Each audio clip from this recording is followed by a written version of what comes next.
بسم اللہ الرحمن الرحیم۔ السلام علیکم ورحمۃ اللہ وبرکاتہ۔ امید ہے آپ خیر و عافیت کے ساتھ ہوں گے، ٹھیک ٹھاک ہوں گے۔ اور آج کا جو ہمارا سبق ہے یہ آیت مبارکہ آیت نمبر 12 ہے، سورۃ النساء، چوتھا پارہ۔ اور آج ہم اس آیت کریمہ کو تجوید کے ساتھ پڑھیں گے اور اس کا ترجمہ اور مفہوم بھی سمجھیں گے انشاءاللہ العزیز۔ لیکن اس سے پہلے ایک دو آپ کے میسیجز ہیں وہ ہم پڑھ لیتے ہیں۔ جی ساجدہ راجہ وہ لکھتی ہیں کہ اللہ تعالیٰ کے فضل سے جو آپ پڑھا رہے ہیں اس کی بہترین سمجھ آتی ہے۔ اللہ تعالیٰ آپ کو اس کا بہترین اجر عطا فرمائے، آمین ثم آمین۔ اللہ تعالیٰ آپ کے علم میں مزید برکتیں عطا فرمائے۔ اور اسی طرح ایک سوال بھی ہے کہ قاری صاحب یہ بتائیے کہ زیادہ سے زیادہ کتنی سال کا بچہ جو ہے وہ یتیم کہلائے گا؟ یہ شاہین انجم کی طرف سے یہ سوال ہے۔ یاد رکھیے کہ جو بچے نابالغ ہوتے ہیں ان کے بچہ ہے یا بچی ہے، اس کا جب باپ کا انتقال ہو جاتا ہے، دنیا سے رخصت ہو جاتا ہے، تو وہ بچہ یتیم کہلاتا ہے۔ اور اس وقت تک وہ یتیم کہلائے گا جب تک وہ بالغ نہیں ہو جاتا ہے، بچہ ہے یا بچی ہے۔ جب وہ بلوغت کی عمر تک پہنچ جاتے ہیں تو پھر اس کے بعد ہم ان کو یتیم نہیں کہیں گے، ٹھیک ہے جی۔ اور اسی طرح ایک اور بھی تھا میسج، اور یہ میسج ہے آسیہ تبسم کی طرف سے۔ وہ کہتی ہیں کہ السلام علیکم قاری صاحب، امید کرتی ہوں کہ آپ اور آپ کی فیملی خیریت سے ہوں گے۔ اور میرے جو تایا جان ہیں وہ دنیا سے رخصت ہو گئے ہیں 4 دن پہلے، تو ان کی مغفرت کے لیے دعا کرنی ہے۔ جی ضرور، انشاءاللہ ہم ان کی مغفرت کے لیے دعا گو ہیں۔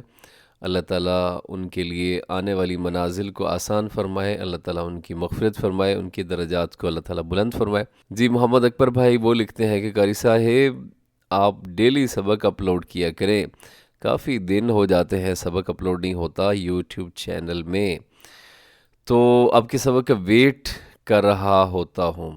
جی محمد اکبر بھائی، کوشش تو میری ہے کہ سبق جو ہے وہ اپلوڈ ہوتا رہے۔ اصل میں تھوڑا سا جو ہے میں سوچ رہا تھا کوئی ایسا طریقہ ہو کہ جس میں تھوڑا سا ٹائم میرا جو ہے وہ کچھ اس کی بچت ہو جائے، کیونکہ یہ جو آپ کی ایک ویڈیو ہوتی ہے اس پہ تقریباً گھنٹہ 1.5 گھنٹہ جو ہے وہ لگ جاتا ہے، ٹھیک ہے۔ اور ڈیلی پھر 1 گھنٹہ اس طرح نکالنا ذرا سا تھوڑا بعض دفعہ آدمی باوجود خواہش اور کوشش کے نہیں کر پاتا، تو میں کوئی ایسا طریقہ نکالنے کی چکر میں ہوں کہ جہاں آسانی سے اور تھوڑے کم وقت میں جو ہے وہ ہم اپنا سبق اس کا سلسلہ جاری رکھ سکیں۔ تو آپ بھی دعا کیجیے گا انشاءاللہ العزیز۔ اور جی اس کے علاوہ بھی آپ کے بہت سارے محبت بھرے میسیج ہیں، بہت ساری دعائیں ہیں جی۔ تو اللہ تعالیٰ آپ سب کو سلامت رکھے اور اللہ تعالیٰ آپ کو ہمیشہ خوش رکھے۔ آپ کے لیے بہت ساری دعائیں ہیں۔ آپ کے میسیجز جو ہوتے ہیں نا، یہ ہمارے لیے جو کیا کہتے ہیں جیسے گاڑی کے لیے پٹرول ہوتا ہے، یہ وہ کام کرتے ہیں۔ اور اتنی محبت بھرے انداز میں آپ لوگ سبق کے بارے میں فکر مند رہتے ہیں اور پوچھتے رہتے ہیں کہ مجھے جتنی بھی مصروفیت ہو، میرے دل کے اندر یہ خواہش جو ہے وہ ہمیشہ رہتی ہے کہ میں جتنا جلدی ہو سکے سبق جو ہے وہ اپلوڈ کروں تاکہ آپ کو زیادہ انتظار نہ کرنا پڑے۔ جی تو آج کا سبق ہے وہ تھوڑا سا، آج کا سبق بھی لمبا ہے۔ آیت مبارکہ نمبر 12 ہے آیت کا اور سورۃ النساء ہے۔ تو شروع کرتے ہیں جی اپنا آج کا سبق۔ بسم اللہ الرحمن الرحیم۔ وَلَكُمْ نِصْفُ مَا تَرَكَ أَزْوَاجُكُمْ إِن لَّمْ يَكُن لَّهُنَّ وَلَدٌ فَإِن كَانَ لَهُنَّ وَلَدٌ فَلَكُمُ الرُّبُعُ مِمَّا تَرَكْنَ مِن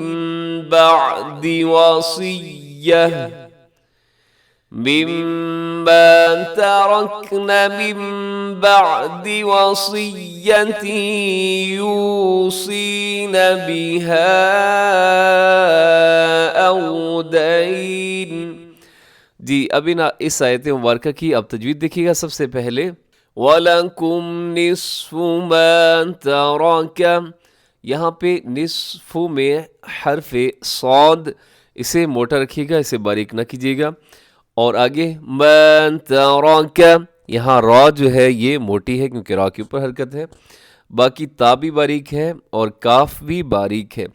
ازواجکم، ازواجکم، یہاں زا ہے، زا جو ہے حروف صفیریہ میں شامل ہے، یعنی وہ 3 حروف کی جن کی ادائیگی کے وقت تیز سیٹی کی آواز آتی ہے، ان میں سے ایک ہے زا۔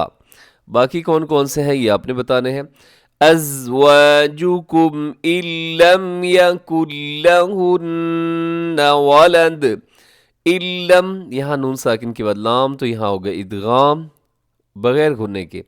یکن لہن، یہاں بھی نون بالکل سائلنٹ ہو جائے گا، نہیں پڑھا جائے گا، کاف کو لام کے ساتھ ہجے کرتے ہوئے ڈائریکٹ ہم ملائیں گے۔ لم یکن لہن ولد، لہن، یہاں نون مشدد ہے تو یہاں پہ کیا کریں گے جی، آپ غنہ کریں گے۔ ولدن وقف کریں گے تو ولد، آگے فَإِن كَانَ لَهُنَّ، فَإِن كَانَ یہاں اخفا ہے، اور آگے لَهُنَّ وَلَدٌ فَلَكُمُ الرُّبُعُ، ولد، یہاں پہ تنوین ہے، تنوین کے بعد فا ہے تو یہاں کریں گے اخفا، یعنی آواز کو ناک میں چھپائیں گے۔ کیسے؟ وَلَدٌ فَلَكُمُ الرُّبُعُ، رُبُعُ، اسے ربعو نہیں پڑھنا آپ نے کیونکہ با کے اوپر بھی پیش ہے، تو اسے با کی پیش کا بھی اپنے خیال کرنا ہے۔ ربعو، ربعو، آگے مِمَّا تَرَكْنَ مِن بَعْدِ وَصِيَّةٍ، مِن بعد، یہاں نون ساکن کے بعد با ہے، تو جب بھی ایسے ہوتا ہے تو ہم نون کو میم کے ساتھ چینج کر کے پڑھتے ہیں۔ من بعد وصیۃ یوصین بها او دین، یہاں جو مد ہے یہ مد منفصل ہے۔ او دینن، یہاں تنوین پہ وقف کریں گے تو کیا ہوگا جی، او دین، او دین، ایسے ہم نون کو ساکن کر دیں گے۔ جی آگے دیکھیے گا، رموز اوقاف میں سے یہاں طا ہے تو یہاں تو وقف کر دیجیے گا۔ وَلَهُنَّ الرُّبُعُ مِمَّا تَرَكْتُمْ إِن لَّمْ يَكُن لَّكُمْ وَلَدٌ، إِن لَّمْ يَكُن لَّكُمْ وَلَدٌ، یہاں بھی علم، یہاں کیا ہو رہا ہے جی، یہاں بھی ادغام ہے لیکن بغیر گنے کے۔ لم یکن پہ لم میم ساکن کے بعد یا ہے، یہاں اظہار شفوی ہوگا میم پر، یعنی ہم رکیں گے نہیں، تیزی سے پڑھ دیں گے۔ یکن لکم ولد، یہاں ادغام بغیر گنے کے، ولدن پہ وقف تو ولد، دال قلقلہ ہوگا۔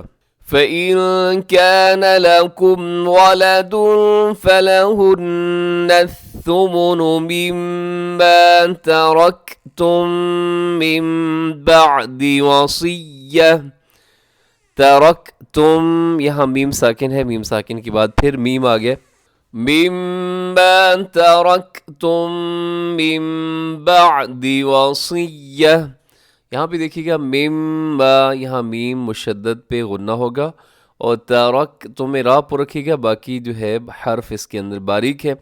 میم ساکن کے بعد میم ہے تو یہاں ادغام شفوی ہے۔